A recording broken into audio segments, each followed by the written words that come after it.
दोस्तों ये कहानी एक ऐसी लड़की की है जो अपने बॉयफ्रेंड से बिल्कुल भी खुश नहीं होती है, इसलिए वो अपने बॉयफ्रेंड से छुपकर दूसरे आदमी से मिलने लगती है और दिन रात उस आदमी से अपनी होती है। हर दिन की तरह एलिस और सीमू अपने अपने काम के लिए निकलते हैं। एलिस जब अपने ऑफिस जा रही होती है तभी एलिस की नजर रोनी नाम के एक लड़के पर पड़ती है। रोनी दिखने में हैंडसम और घबरू जवान था, इसलिए एलिस रोनी की तरफ अट्रैक्ट होने लगती है, लेकिन रोनी एलिस से बिना बात किए ही वहाँ चला जाता है। वही अब एलिस अपने ऑफिस में तो आ जाती है, लेकिन उसका मन रोनी पर ही अटक जाता है, इसलिए वो रोनी के बारे में सोचने लगती है और ऑफिस से निकलकर छुपके से एक बुक शॉप में रोनी को देखने लगती है। इसी बीच रोनी भी एलिस को देख लेता है और बाहर आकर एक टैक्सी का गेट खोल देता है। ये देखकर एलिस भी टैक्सी में आकर बैठ जाती है। इसके बाद रोनी एलिस को अपने घर लेकर जाता है। घर पहुंचते ही रोनी एलिस की गुफा में धमाके करने लगता है और उसका अच्छे से डोल बजाता है। काम खत्म होने के बाद एलिस जब अपने घर जा रही होती है तो उसे मन ही मन अफसोस होता है कि उसने रोनी के साथ ये सब क्यों किया, क्योंकि उसका तो पहले से ही एक बॉयफ्रेंड है जिसके साथ वो अभी रहती है।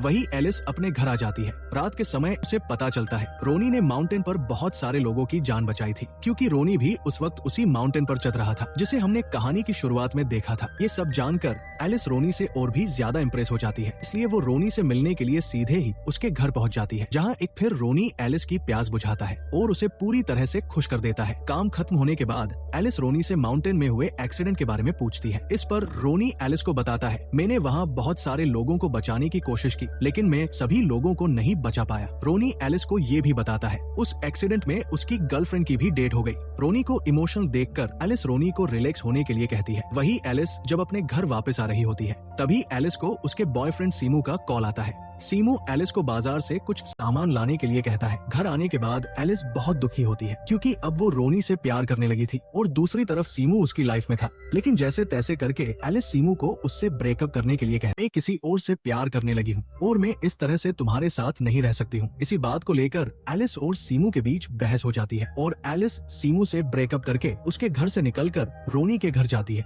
जहाँ एक लड़की रोनी के घर का गेट खोलती है। ये देखकर एलिस को लगता है ये रोनी की गर्लफ्रेंड है, लेकिन वो लड़की एलिस को बताती है, मैं रोनी की फ्रेंड मेरी हूँ और ये मेरा ही घर है। मैं कुछ दिनों के लिए बाहर गई हुई थी, इसलिए रोनी यहाँ था। एलिस मेरी से रोनी के बारे में पूछती है तो मेरी एलिस को रोनी का एड्रेस दे देती है। इसके बाद एलिस रोनी के घर जाती है, लेकिन रोनी घर पर नहीं होता है, इसलिए एलिस पूरी रात घर के बाहर रोनी का वेट करती है। वही रोनी जब घर आता है तो एलिस रोनी को देखकर उसे गले लगा लेता है। इसके बाद रोनी घर के बाहर ही एलिस की गुफा की खुदाई करने लगता है। अगले दिन एक लड़की रोनी का इंटरव्यू लेने के लिए उसके घर आती है। एलिस भी ऊपर से ये सब देखती है। इसके बाद एलिस रोनी को बाय बोलकर अपने काम के लिए निकल जाती है। वही काम से आने के बाद एलिस रोनी से मिलने के लिए उसके ट्रेनिंग सेंटर जाती है, जहाँ रोनी लोगों को माउंटेन पर चढ़ना सिखाया करता है। एलिस को वहाँ रोनी की फ्रेंड मेरी मिलती है। मेरी एलिस को भी ऊपर चढ़ने के लिए कहती है, लेकिन तभी वहाँ रोनी आ जाता है और वो मेरी को एलिस से दूर रहने के लिए कहता है। रोनी के बारे में बात आती है। एलिस की फ्रेंड एलिस से कहती है,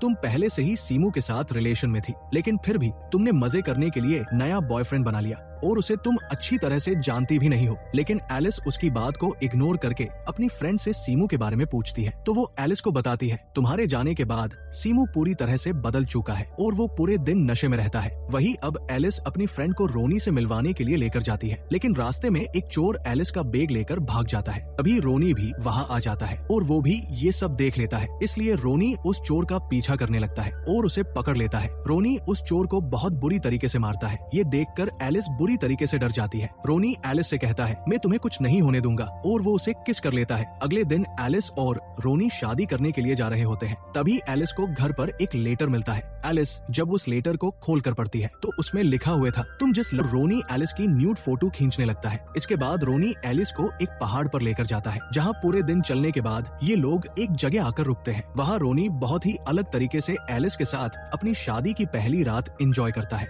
एलिस ने अब अपने आप को पूरी तरह रोनी के हवाले कर दिया था। अगले दिन घर आने के बाद एलिस को फिर से एक लेटर मिलता है, जिसमें लिखा हुआ था, तुमने रोनी के साथ शादी करके बहुत बड़ी गलती की है। इस बार एलिस को लगता है शायद ये लेटर उसका एक्स बॉयफ्रेंड सीमू उसे भेज रहा है, इसलिए एलिस सीमू को कॉल करके इसके बारे में पूछती है, लेकिन सीमू को कॉल उसकी फ्रेंड उठाती है। इससे एलिस समझ जाती है सीमू अब उसकी फ्रेंड के साथ रहने लगा है, इसलिए सीमू उसे वो लेटर नहीं भेज सकता है। वही रात के समय रोनी एलिस को लेकर एक पार्टी में जाता है। पार्टी में रोनी जब अपने फ्रेंड्स के साथ बिजी होता है तभी मेरी एलिस के पास जाती है और उसे एक लॉकेट पहनाती है। ये देखकर एलिस मेरी से बहुत खुश होती है। अगले दिन एलिस एक लड़की से मिलने के लिए जाती है। दरअसल इस लड़की ने रोनी की शिकायत बहुत ही घटिया इंसान है, इसलिए मैं उसे हमेशा के लिए छोड़ कर जा रही हूँ। एलिस जब रोनी के ओर भी लेटर पढ़ने लगती है तभी रोनी भी घर पर आ जाता है। रोनी को एलिस दिखाई नहीं देती, इसलिए उसे भी एलिस के ऊपर शक होने लगता है। लेकिन तभी एलिस रोनी ने पास आ जाती है और बिल्कुल इस तरह से बर्ताव करती है जैसे एलिस को कुछ पता ही ना हो। अगले दिन एलिस रोनी की एक्स गर्लफ्रेंड का पता करके उससे मिलने के लिए जाती है, जहाँ उस लड़की की मोम एलिस को बताती है मेरी बेटी बहुत दिनों से गायब है। एलिस जब एल्बम में उस लड़की का फोटो देखती है तो उसे उस लड़की के साथ रोनी के बहुत सारे फोटो दिखाई देते हैं। वही एलिस को एक और फोटो मिलता है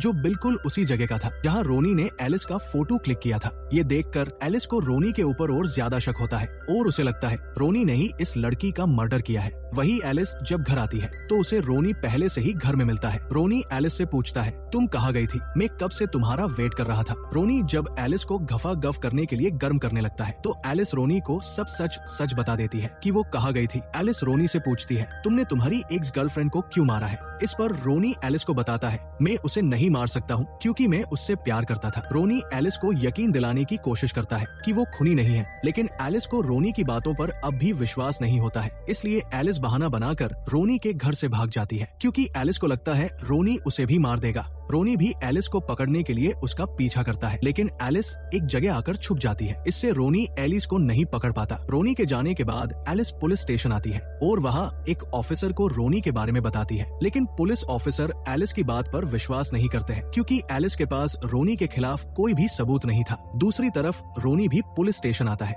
और अपनी पत्नी एलिस की लापता होने की कंप्लेन लिखता है। रोनी ऑफिसर को बताता है रात को मेरी पत्नी और मेरा झगड़ा हो गया था, इसलिए मेरी पत्नी गुस्से में मुझे छोड़कर चली गई। रोनी की बात सुनकर ऑफिसर को लगता है रोनी ऐसा नहीं कर सकता है जैसा एलिस उन्हें मिल जाती है। एलिस देखती है उस लड़की के गले में जो लॉकेट है, ऐसा ही लॉकेट मेरी ने उसे भी गिफ्ट दिया था। ये देखकर एलिस समझ जाती है ये सब रोनी ने नहीं बल्कि मेरी ने किया है। एलिस जब इस बारे में मेरी से पूछती है तो मेरी एलिस को बताती है माउंटेन में जो लोग मरे थे वो रोनी ने नहीं बल्कि मैंने किया था क्योंकि उनमें से एक रोनी गर्लफ्रेंड थी। दरअसल मेरी उन सभी लड़कियों का मर्डर करती थी जो रोनी की गर्लफ्रेंड है। मेरी एलिस को बताती है बचपन में रोनी रोज मेरी गुफा में धमाके करता था, लेकिन अब वो मेरे ऊपर ध्यान नहीं देता है और उसे मैं पसंद नहीं आती हूँ, इसलिए मैंने रोनी से बदला लेने के लिए उसकी सभी गर्लफ्रेंड को मार दिया और अब तुम्हारी बारी है कर मेरी एलिस की मारने लगती है। लेकिन तभी वहाँ रोनी भी आ जाता है और वो मेरे ऊपर शूट कर देती है जिससे मेरी की वही डेट हो जाती है। थोड़ी देर में पुलिस ऑफिसर में वहाँ आ जाते हैं और रोनी को अरेस्ट कर लिया जाता है। इसी तरह से रोनी और एलिस किसी और लड़की की वजह से अलग हो जाते हैं और इसी सस्पेंस के साथ इस मूवी की एंडिंग हो जाती है। दोस्तों वीडियो को लाइक और चैनल को सब्सक्राइब करना ना भूले। Thanks for watching.